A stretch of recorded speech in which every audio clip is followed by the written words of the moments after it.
वेदिका पट्टी, अंड, त्यानंतर हार्मिका आणि हार्मिकेमध्ये एक खड्डा आहे, मागच्या वेळेस पाहिला होता त्यात खड्डा आहे. खरं तर त्याच्यामध्ये अस्थि धातू ठेवण्याचं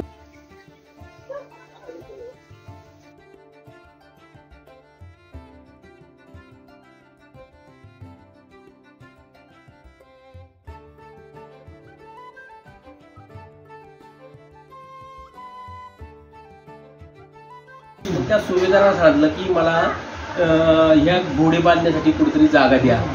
मग त्या जुन्नरच्या सुभेदाराने काय केलं की जुन्नरच्या सर्व शिवडीची लेणीचा परिसर दाखवला, आंबांबिकीचा लेणीचा परिसर दाखवला, तुळजा लेणीचा परिसर दाखवला त्या सुभेदारांनी पुन्हा आरब प्रवेशाला. पण त्याला एकही जागा त्याला पसंत पडली नाही. शेवटी लेण्याद्रीचा पूर्वेकडील जो भाग आहे तो परिसर तो दाखवला आणि त्या आरबी प्रवेशाला तो भाग आवडला आणि घोडे चालण्याची ती जागा आणि घोडे चालून झाल्यानंतर तो तिथेच बांधित असायचा. आणि नंतर ते घोडे नाणेघाटातून कल्याणच्या बंदरातून तो प्राचीन देशामध्ये पाठवत असायचा आरबमध्ये घोडे. मग असं करता करता लेणीची साफसफाई तो करू लागला. मग साफसफाई केल्यानंतर त्याचं वय झाल्यानंतर तो तिथं मरण पावला. मरण पावल्यानंतर त्याचे जे सहकारी होते त्या सहकार्याने त्याची कबर ही लेण्याद्रीच्या शिखरावरती बांधलेली दर्ग्यासाठी लेण्याद्रीच्या शिखरावरती. आजही काही लोक तिथे दर्शनात जातात. सुलेमान नावाची लोक, जुन्नरमध्ये सुलेमान नावाची आडनावाची लोक आहे आणि याच लेण्याच्या परिसरामध्ये खाली सुलेमान लोकांच्या जमिनी आजही असे त्या सुलेमान बाबाची ख्याती आहे. आता सुलेमान बाबाचं वरती समाधी वरती नाही, पण आता सुलेमान लेणी जे नाव पडलं ते कसं पडलं? हेच सुलेमान नावाचं तो तिथं मरण पावलेलं आहे. लेण्याची साफसफाई करायचा ही सुलेमान बाबाची लेणी म्हणून तो पण नावाने झालेली. सुलेमान लेणीकडे जाण्याचा अवघड मार्ग दिसतो, कारण लेण्याद्री जवळ असली तरी इकडे लोक फार कमी येतात, त्यामुळे फारशी पायवाट झालेली नाही.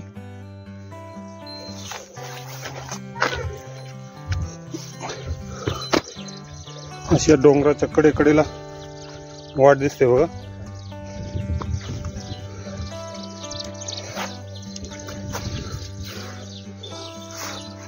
थोडस सांभाळत डोंगराचा आधार घेत पाय रोवत हळूहळू प्रवास करायचा.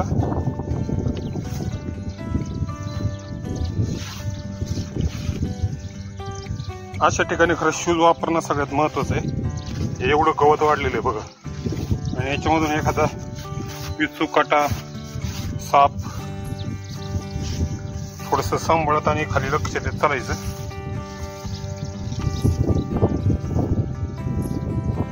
समोर जुन्नर दिसतंय बघा, थोडस धुक्यामध्ये हरवलेलं,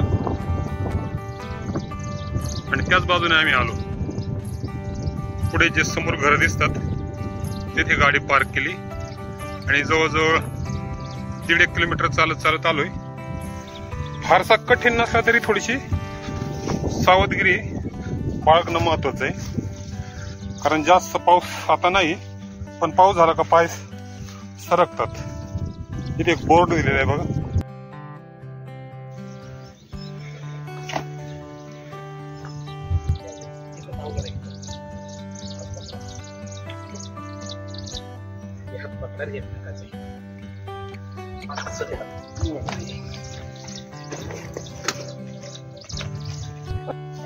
शून्यग्रह आहे, एक चैत्य स्तूप आहे. चैत्य स्तूप जे भिक्खू वंदना घेण्यासाठी जे इथं येत होते.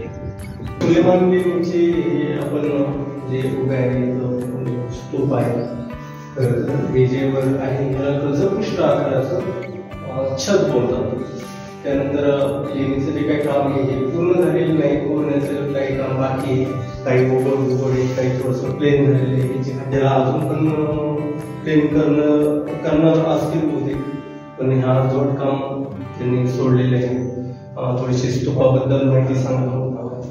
हे जे आहे याला जोत बोलतात किंवा ओटा बोलतात.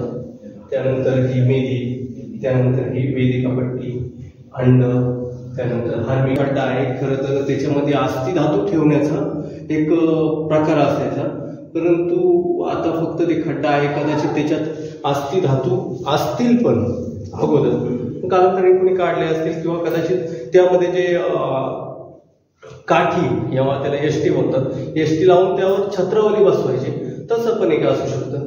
पण निश्चित आपल्याला माहित नाही. म्हणजे याची फिनिशिंग वगैरे जर पाहिली तर एकदम अशी सुबक अशी फिनिशिंग आहे. वेदिका पट्टी वगैरे दिसण्यासाठी छान. सरासरी हे सातवाहनकालीन चैत्यस्तूप आहे.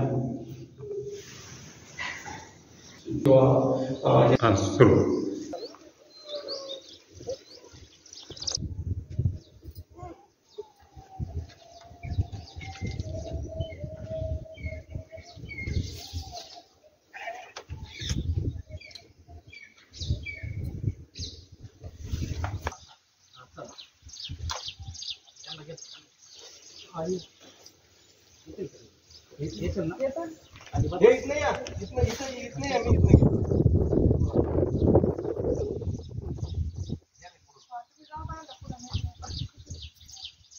घेऊन जा खाली.